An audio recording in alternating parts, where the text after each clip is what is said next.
Imagine someone gives you a sealed cardboard box and asks, "What's inside?" Now, you could open it with scissors, but what if opening the box breaks whatever's inside? Or what if the box is you?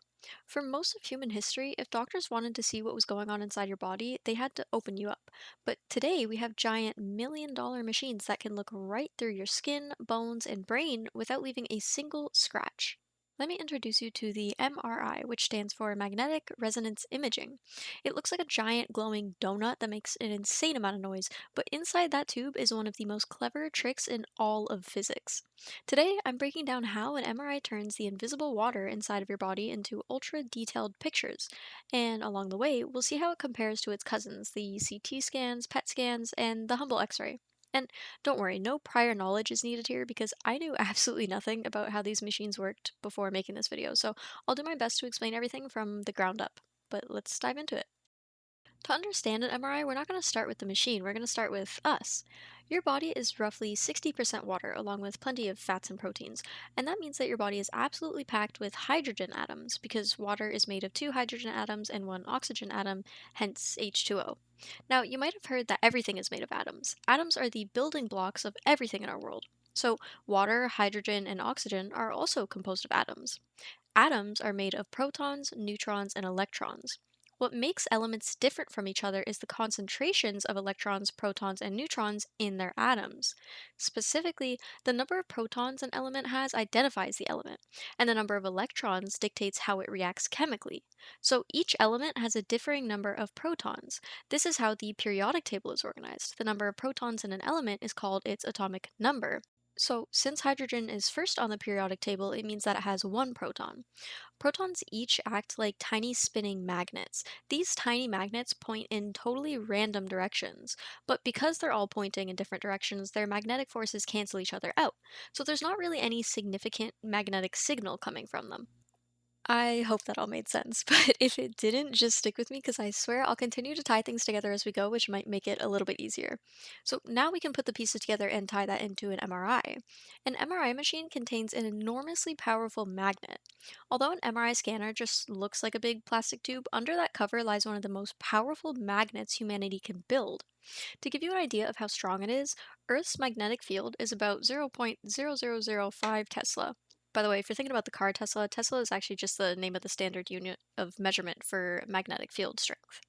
A typical refrigerator magnet is about 0.001 to 0.005 Tesla, and a standard hospital MRI magnet is 1.5 to 3 Tesla.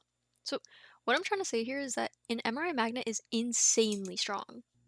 When you step into that super strong magnetic field from the MRI, all those randomly pointing hydrogen protons suddenly wake up. They snap into alignment with the big magnetic field, meaning most of them stand up and a few point down. So now we have a body full of tiny hydrogen magnets all lining up neatly. But a static picture of those aligned protons doesn't tell us much about the tissue yet. Inside the machines are specialized antennas called radio frequency coils. The scanner blasts a quick pulse of radio waves into your body at a precise frequency. This precise frequency matches the exact spinning rate of the hydrogen protons. Hydrogen specifically, because remember, we're talking about how the body is made of a lot of water, which is mostly made of hydrogen. So, this phenomenon where the frequencies between the big MRI magnet and protons in the hydrogen field match is called resonance. The protons absorb that energy and tip over onto their side, away from the main magnetic field. Think of it like pushing someone on a swing at just the right rhythm to make them swing higher. So now comes the important part. This pulse turns off. When this radio pulse stops, the tipped over protons want to return to their original comfortable alignment with the big magnet. As they snap back into place, they get rid of the extra energy that they absorbed that tipped them over. And how do they release it? They emit a tiny radio signal of their own. So, the MRI machine acts like an ultra sensitive radio receiver. It literally listens to the radio broadcasts coming from inside your tissue. So, the key question here is if all hydrogen protons emit radio signals, how does the machine distinguish between different types of tissue, like brain tissue, muscle, fat, or a tumor? Basically, hydrogen protons behave differently depending on their neighborhood. In fat tissue, hydrogen atoms are packed tightly into heavy molecules, so when tipped over, they snap back into alignment very quickly. In pure water or fluid like cerebrospinal fluid around your brain, hydrogen atoms move very freely. So they take much longer to relax back into position. Those recovery speeds are called T1 and T2 relaxation times. T1 weighted images make fat look bright and water look dark, which is ideal for seeing anatomical structures like bones, muscles, organs, and tissue. T2 weighted images make water look bright, which is great for spotting inflammation or swelling because damaged tissue usually holds extra fluid. By tuning the radio pulses and measuring how fast different regions bounce back, the computer assigns different shades of gray to every millimeter of your body. I really hope that all made a bit of sense because that is the simplified explanation all done now. So now you know how they work. So let's compare it to other types of scans and talk about some interesting facts of the MRI. If you've ever had an MRI or know someone who's had one, you probably know it sounds like a jackhammer performing a techno remix. So, why are these machines so insanely loud? Well, that noise comes from gradient coils. If the main magnet was uniform everywhere, every single proton in your body would broadcast the exact same frequency. The computer would hear one giant roar of noise and wouldn't know if the signal came from your nose or your pinky toe. To fix this, gradient coils intentionally create slight variations in the magnetic field across your body. The top of your head gets a slightly stronger magnetic field than your neck. Because proton spinning speed depends on magnetic strength, head protons broadcast a higher radio pitch while neck protons broadcast a lower radio pitch. When electric current surges through these gradient coils to rapidly charge the field, the coils physically expand and contract under magnetic stress, clacking against their mounts hundreds of times per second. That loud noise is literally the machine figuring out where in 3D space your tissue is. So, to tie it all together, the main magnet lines up your body's hydrogen protons. Radio pulses tilt them out of position. As they snap back, they broadcast radio signals. Gradient coils pinpoint where the signal came from, and a computer turns millions of those radio echoes into a high definition map of your insides. All of that helps to explain why you have to take off clothing, jewelry, makeup, and nail polish for an MRI. The MRI magnet is always on, so if you walk into an MRI room carrying something made of ferromagnetic metal like iron or nickel, the magnet will yank it in. Some athletic clothing use microscopic silver or metal threads to block sweat odor, which is why no clothing except a hospital gown can be worn in the MRI machine. So, now that you're an MRI expert, how does the MRI match up to other scans like the CT scan, PET scan, or the Hubble X ray? Although they all see through your tissue and into your body, they sadly all use different physics, which would be a lot for me to explain, so I'm just going to short form them in comparison to the MRI's method. Let's start with the OG medical picture, the X ray. The machine shoots a quick flash of high energy light X ray, which is X ray radiation, straight through your body towards a detector on the other side of you. Dense material like bones absorb a lot of those X rays, so very few make it to the detector on the other side. In the image, bones show up bright white. Soft tissues like lung tissue or muscle don't stop the X ray at all, so the light passes straight through, and those areas look black or dark gray. So, why do we need a multi-million-dollar MRI magnet if we already have the X ray? It comes down to contrast and dimensions. An X ray flattens your 3D body into one single flat 2D photo. If one bone is behind another, they overlap. An MRI cuts your body into virtual 3D slices so the doctor can look inside layer by layer.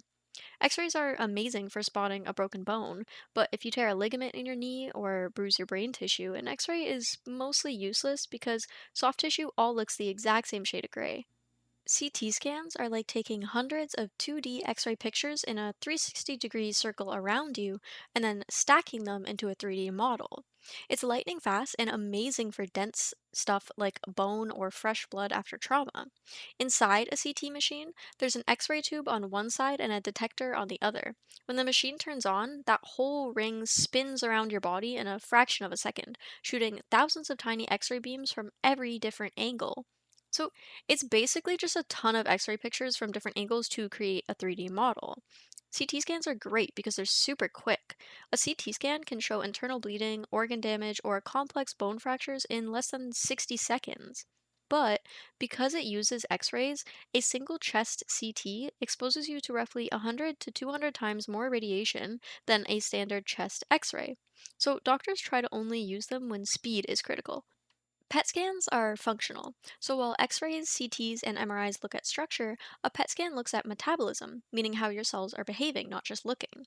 You get a tiny shot of radio labeled glucose, meaning sugar water attached to a harmless radioactive atom. Now, ask yourself which cells in your body consume the most sugar? Well, your brain is a huge sugar hog. It uses about 20% of your body's energy, but so do rapidly dividing cells like cancer tumors or areas with heavy infection. As the radioactive sugar breaks down inside those high energy cells, it emits tiny particles called positrons. When a positron hits an electron inside your body, they annihilate each other and shoot out tiny flashes of gamma radiation. The PET scanner detects those flashes and maps out a heat map of your metabolism.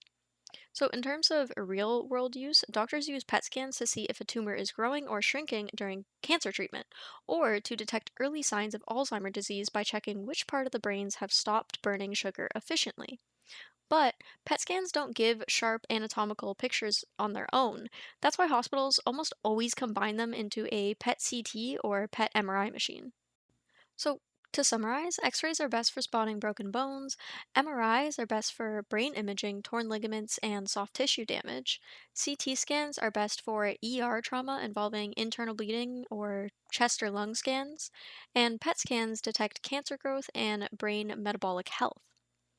Pretty amazing how we've used physics and properties of particles, such as the magnetism and protons, to keep modern medicine running. Whenever I research these type of machines or processes, it blows my mind that someone came up with these ideas by themselves. But I really hope you enjoyed learning how these giant medical donut looking machines work. Thank you so much for watching.